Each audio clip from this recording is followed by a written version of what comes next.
Hello guys, my name is Akibale Stephen Bugadam and welcome once again to the Senior High School Mathematics Forum. Someone will say differentiation, differentiation, differentiation only. Yes, because then as the saying goes on that there are multiple ways of killing a cat. Yeah, it is true. But you have to choose the easiest one to yourself. In order for you to also become a grandmaster, you need to know all the ways.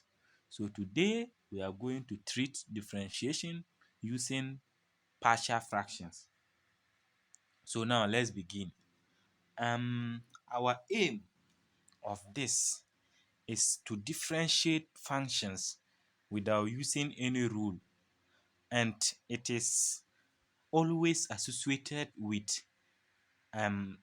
functions, let's say rational functions. They are those that need quotient rule, and then it is rational functions that we can express in a form of partial fractions. So meaning that we will be differentiating rational functions without using quotient rule. But let me tell you this. The partial fractions has limitations. It has limitations. So that is why it hasn't fully been published. They are still working on that. So guys, that is just the same as my formulas shortcuts that I talked about in the last video. So it's just that way. So let's move on. How can, where and how does it become necessary for us to use partial fractions? It becomes necessary for us to use partial fraction when we have something like this. H of x is equal to g of x all over p of x, which when expressed in the partial fraction form will give us a over v of x plus b over u of x plus dot dot dot, where p of x, v of x, and u of x are not equal to 0 each. So have you seen that, guys? Have you seen that, guys? So now a and b2 must be constants. A and b must be constants for this particular rule to hold. So that is it. And then v of x cannot just be any other function. V of x and u of x should be exponents of a linear function.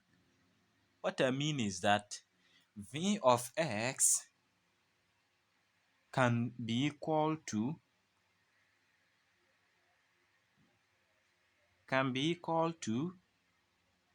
ax plus b all squared. Let's say all power n, where n is any number. Have you seen that? But this particular x shouldn't be having an exponent. So it should be an exponent of a particular linear function. Same way, u of x should also be equal to cx plus d all power n. That way, where n is an integer, n can be a rational number as well. But what we want to do is that this one should be a linear function. And a and b, that is the in between the brackets, should be a linear function. A and b as well should be constants. A and b should be constants. So let's move on. You'll get to know better or more about this. So now I really have a question here. And the question says that using partial fractions. So using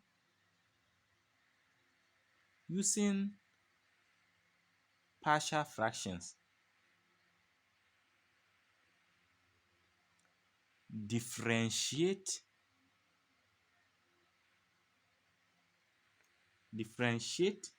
what? X all over x squared minus 4. So guys, we are to solve this one using partial fractions. Differentiate x all over x squared minus 4. So what will we do, guys, now? Our first thing is to re-express this in a partial fraction form. And how do we do so? We say, but you know that the denominator, you need to always analyze it well because you've done partial fractions already. So looking at the denominator, it can further on be expressed in the suitable form, that is squares of or cubes of or just linear functions. Have you seen that? So that you have this x all over x squared minus 4. This will be equal to a all over x minus 2 plus b, that is it will be equivalent to that rather, plus b all over x plus 2. Have you seen that, guys? This is what we will get for now. So now let's see whether this can really be differentiated. That's in a partial fraction form. This will be how it will be. So we don't know A, we don't know B yet. But looking at this, we can see that this is satisfying the condition that it should be powers of a linear function. And this one is a linear function. Have you seen that, guys? So that means that this linear function, particular linear function, is power 1. That means that it can be differentiated using partial fraction. This one too is power 1, can be differentiated using partial fraction. But for instance, in a case we get x squared plus 2, that one it cannot be differentiated using partial fractions. So guys, let's quickly resolve it into partial fractions and then solve. So what do we do? What we will do is that we will multiply through by x squared minus 4. Simply as that. Multiply through by x squared minus 4. So we will get, that's the simplest way of resolving it. I'm not using cover up rule but I will employ cover up rule in as we go on, as we move on. But like, I'm not using any of them as at now because I want to get my answer so fast. So I will now have x is equal to, when this enters here, it will give you this. So it's equal to a multiplying by x plus 2 bracket close. Then we'll have plus b multiplying by, when this enters here, it will give you x minus 2. Have you seen that, guys? Now using the cover up rule, what will you get? Substitute 2 into the function, you realize, into the equation, you realize that this one will become 0 and this one will be 2 is equals to 4a. Have you seen that? And then a will be equals to half. Guys, have you seen that? We also have substituting minus 2. This one will become 0. So we'll have minus 2 is equal to minus 4b. Have you seen that, guys? So we'll have b is equals to half as well. So now we are done with that. So let's quickly substitute them into here to get a partial fraction form. So we will now have it as x over, we'll have it as x over x squared minus 4 is equal to half over half over half over x minus 2 plus half over x plus 2. So guys, have you seen that? This is what we will get. Now, rewriting it, we will get it to be equal to 1 over 2x 1 over 2x. Have you seen that, guys? 1 over 2x. So you have 1 over, we will have 1 over, let's say half. Let's just bring it out here because we need to bring it out. So we'll have 2 outside here. So x minus 2. Have you seen that, guys? Then we will have plus 1 over 2, then bracket open, x plus 2. So guys, the reason why I'm bringing the 2 and not opening the bracket is that another condition is that c and a should be 1, of which are forgotten. C and a should be 1. That is the coefficients of the x here. They should be 1, 1 for you to easily differentiate. I'll tell you the reason as we go on. We are even getting there. So now, let's say this particular rational function was y. So we now say dy dx is equal to, sorry, let's rewrite this one first. So in rewriting that one, we will have half multiplying by x using your indices knowledge minus 2 all power minus 1. Have you seen that, guys? Then we have plus half multiplying by x plus 2 bracket close all power minus 1. That one power minus 1. Have you seen that, guys? So we have rewritten it like that. So now we will have dy dx to be equal to, you subtract, now the partial fraction way is that you subtract 1 from here, the whole bracket, you subtract 1 from each exponent, and then you first multiply this by this and subtract 1 from each exponent. That is what we do. So now we will have minus 1 times half here, then by x minus 2 bracket close, then you have it power minus 1 plus minus 1 again, this one, then times half, then bracket open x plus 2, then power minus 1 minus that 1 that we say you subtract. So guys, the reason why we do this is that I sat down and analyzed these people's thing, and I realized that this condition, that's why they are giving a lot of conditions. That is, if we were to differentiate this in normal sense, and we would have had to use chain rule, and then using the chain rule, you realize that you have to differentiate what is inside. And if you are to do so, you realize that this one has no coefficient, and then it has no exponent. That its coefficient is 1 rather, and then its exponent is 1 rather. So when you differentiate it, you will get 1. 1 times this is still the same, no changes. And then you subtract the exponent. So that's why those lot of conditions are there that the numerators should be constants and the denominators should be powers of linear functions. Powers of linear functions. Have you realized that? They can give you the question in the quadratic form.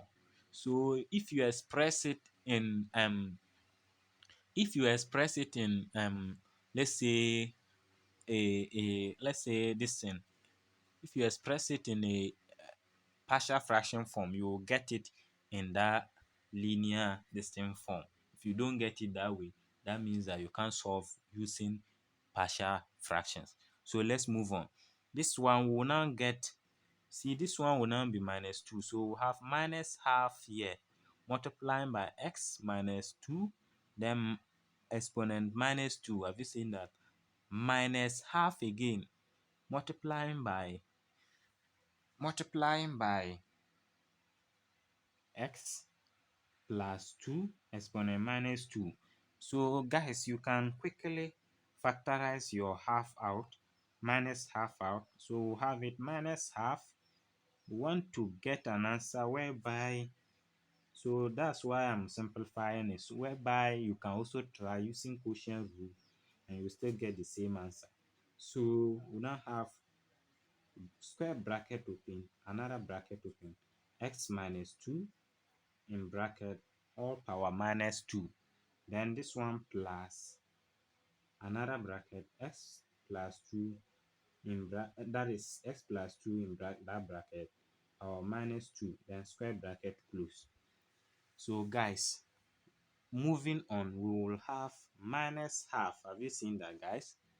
So minus half by 1 over x what minus 2 all squared plus 1 over x plus 2, that is in bracket all squared. So guys, when we solve this, we will further on get, so this and this will be multiplying by each other or one another. So we will further on get minus half outside, then multiplying by this will come here. So let's just expand it and expand this. So we'll have this here, x squared plus 2x, sorry, plus 4x plus 4, then plus x squared. This one I'm expanding it like that, x squared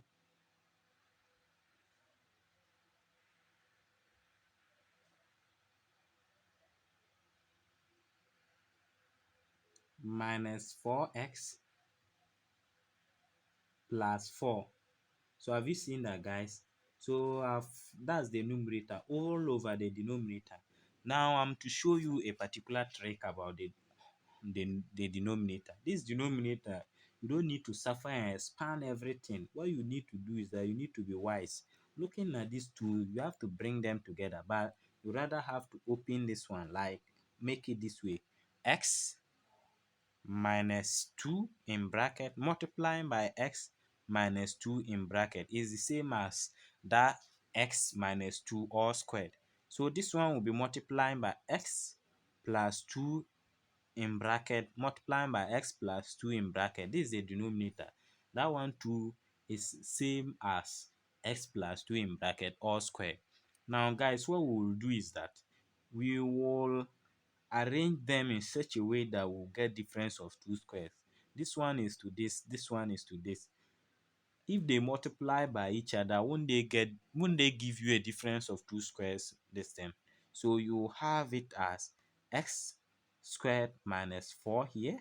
Have you seen that, guys? This one too will be x squared minus 4 here. So since they are the same, meaning you can further on get x squared minus 4 all squared. Have you seen that, guys? So you bring this one down here. So we have x squared minus 4 all squared. So that is it. So you have gotten here like that. Then that one bracket close. Have you seen that, guys? So let's quickly move on. So this one was 4x. So this 4x will go away with this, and then leaving this. So we'll now have minus half multiplying by square bracket open. Then we'll have this and this 2x squared. Then what? This plus this, we'll have plus 8 all over bracket open x squared minus 4 bracket close all squared bracket close. Have you seen that, guys? So multiplying this half by this will give us will now give us minus of the expression. This 2, if you factor the 2 out here, it will go away with this. So now leaving x squared plus 4 all over, then we'll have all over bracket open x squared minus 4 bracket close squared. So guys, now we realize that you cannot cancel anything out because this one was this. Have you seen that? And you can realize that there's no common factor between and this that is common to this. So that means that this is the differential. Have you seen that, guys? That means that this is the differential. So try that using the quotient rule and you will get it. So I will give you one assignment. I will give you one assignment to do. So the assignment is